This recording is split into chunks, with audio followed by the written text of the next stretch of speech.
ہر حال میں تو ہی ہے، تیرے سوا اور کوئی نہیں۔ وَأَلْجَأْتُ ظَهْرِي إِلَيْكَ، میرا ظاہر اور میرا پیٹھ یہ سب کچھ تیری طرح متوجہ ہے، اور اس عقیدے کے ساتھ کہ لا ملجا ولا منجا منک الا الیک، تیرے سوا کوئی پناہ دینے والا بھی کوئی نہیں، عذابوں سے اور پکڑ سے بچانے والا بھی سوا تیرے کوئی نہیں۔ آمنت بکتابک الذی انزلت، میں صدق کے دل سے ایمان رکھتا ہوں اس کتاب پر جو تو نے نازل کی، وَنَبِيِّكَ الَّذِي أَرْسَلْتَ، اور سچے دل سے ایمان رکھتا ہوں اس نبی پر جسے تو نے بھیجا۔ بس یہ مختصر ہے۔ اب یہ جو نبی علیہ السلام نے دعا سکھائی، تو آپ نے یہ الفاظ پڑھانے کے بعد فرمایا اعد علیہ، اب ذرا سبق سنا بھی صحیح نا برا بن عازب، کیا میں نے بتلایا کیا تو نے یاد کیا؟ سبق دوہرا ذرا پتہ چلے ٹھیک یاد کیا۔ حضرت برا بن عازب رضی اللہ عنہ فرماتے ہیں میں نے اس کو دہرانا اور پڑھنا شروع کیا، صحیح پڑھتا چلا گیا، اخیر پہ جا کر فرق لگ گیا۔ آخری جملہ یہ تھا وَنَبِيِّكَ الَّذِي أَرْسَلْتَ، یہ جملہ ذہن میں رکھو، وَنَبِيِّكَ الَّذِي أَرْسَلْتَ، میں ایمان لایا اس نبی کے ساتھ جس کو تو نے بھیجا۔ نبی کا لفظ نبی کا ذہن میں رکھنا، وَنَبِيِّكَ الَّذِي أَرْسَلْتَ۔ حضرت برا بن عازب فرماتے جب میں سنانے لگا تو میری زبان سے لفظ ادا ہوا وَبِرَسُولِكَ الَّذِي أَرْسَلْتَ۔ آپ نے کیا فرمایا تھا؟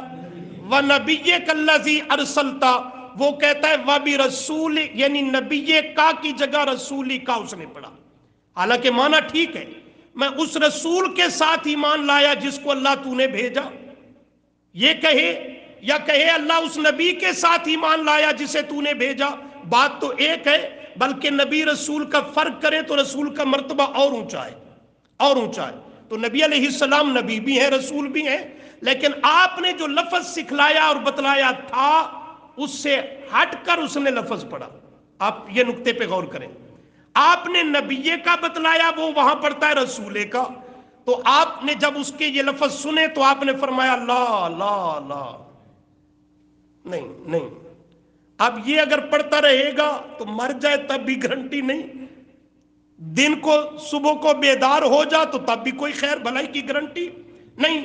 وہ فضیلت اور عظمت تب ملے گی کہ وہی لفظ پڑھ جو میں نے تجھے بتلایا۔ حضرت برا بن عازب فرماتے ہیں نبی علیہ السلام نے فرمایا وَبِرَسُولِ کا نہیں، قَالَ لَا، فرمایا یہ نہیں، فَتَانَ بِيَدِهِ فِي صَدْرِ، آپ نے میرے سینے پہ ہاتھ مارا اور پیار محبت سے ہاتھ مار کے فرمایا وہی پڑھ جو میں نے پڑھا۔ اللہ کے محبوب آپ نے کیا پڑھا؟ آپ نے پھر اس کو سبق دہرایا، تو آپ نے فرمایا وَنَبِيِّكَ الَّذِي أَرْسَلْتَ، تو اس سے یہ نقطہ سمجھ آتا ہے کہ اس انداز سے نبی علیہ السلام کی اتباع ضروری ہے، اس انداز سے، لفظ بھی ٹھیک، نیت بھی ٹھیک، پر وہ تو نہیں نا جو میرے نبی نے بتلایا۔ آپ نے فرمایا نہیں، یہ قبول نہیں، لفظ وہی پڑھ جو میں نے بتلایا۔ تو اس حد تک نبی علیہ السلام نے امت کی تربیت کی۔ یہ حدیث صحیح بخاری میں حدیث نمبر 247، ترمذی میں 3394، ابن ماجہ میں 3876۔ اللہ تعالیٰ دین حق کا صحیح فہم نصیب فرمائے۔